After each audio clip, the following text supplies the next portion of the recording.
Time travel! It's a concept that's fascinated and captured the minds of artists and scholars alike for as long as they've been around to experience time. Unfortunately, despite having thousands of years to figure it out, we've still been unable to map out the mysteries of physics that'll allow us to leap forward or backward in time. But that's where stories come in, and as far as time travel stories go, Erased is easily one of the best out there. What's up, anime fans and manga readers? We're back this week with another video in the best anime recommendation show on the planet, our You Should Probably Watch series. Erased, also known in Japan as The Town Where Only I Am Missing, is an anime adapted from a manga series written and illustrated by Kei Sanbei, which ran from June 2012 to March 2016, and as you might have gleaned from that intro, it follows a time traveler, but perhaps not in the way you're thinking. Erased tells the story of Satoru Fujinuma, a 29-year-old struggling manga artist and part-time pizza delivery guy trying to get by and get his life together in 2006.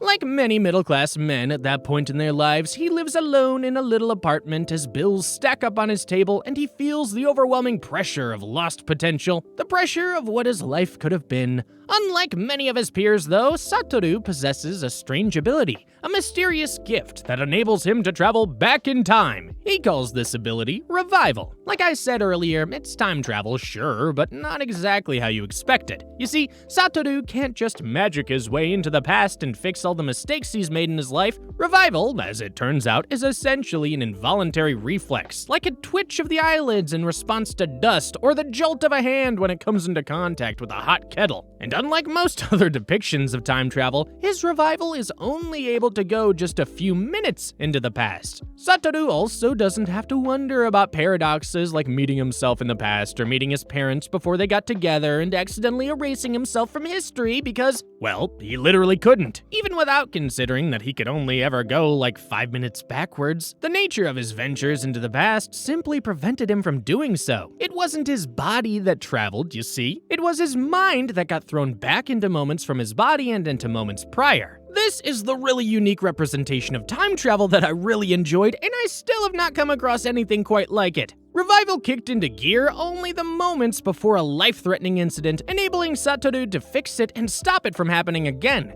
Incidents like a girl riding her bike in front of a sleepy truck driver, or someone slipping on the stairs and banging their head into the ground. Those kinds of incidents. Until one day, when Satoru's mom, who is a total knockout by the way, I want a diamond ring, I want some bracelets and everything. is brutally murdered by an unknown assailant in his own home, and he's framed for it. He tries to forcefully activate his abilities and return to the moments before she's killed. On the bright side, he succeeds. On the not-so-bright side, he succeeds a little too well. Revival throws his 29-year-old mind not 1, not 2, but 18 years into the past, into his 11-year-old body. That's right, one moment it's 2006, the next it's 1988.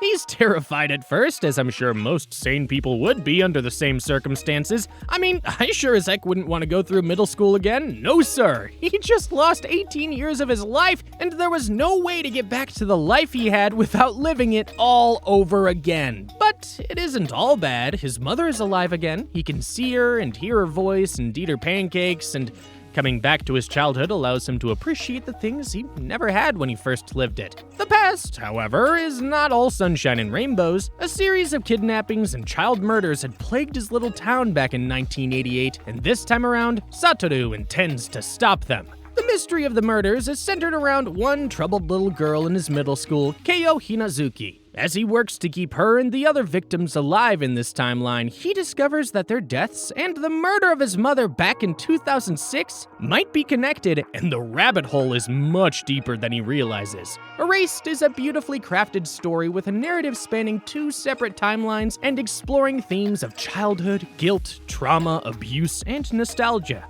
Very rarely does an anime come along that is capable of tugging on both your heart and your brains, but Erased does this gracefully. It presents you with an intricate puzzle and places all the pieces in your lap. Scene by scene, episode by episode, you put the pieces of the puzzle together and the final picture is stunning. However, it's not just the mystery that draws you to it, it's the journey. Cliche as that may sound, Satoru gets a second chance to save the lives of other kids who didn't get to live in his original timeline, but in doing so, he learns to live again. If getting to watch the little girl Keo smile for the first time in her life doesn't melt your heart, then probably nothing ever will. With a stellar cast of characters, beautiful art and lighting, a heartwarming story, and a brilliant mystery at its heart to tie it all together, there's a lot to love about Erased, and that's not even mentioning the banger opening by Asian Kung Fu Generation. The show comes in at a tight 12-episode count, and some fans believe it could have been a bit longer. I agree with them. The last 3 episodes deviate from the manga quite significantly, and while they're a perfectly acceptable conclusion to an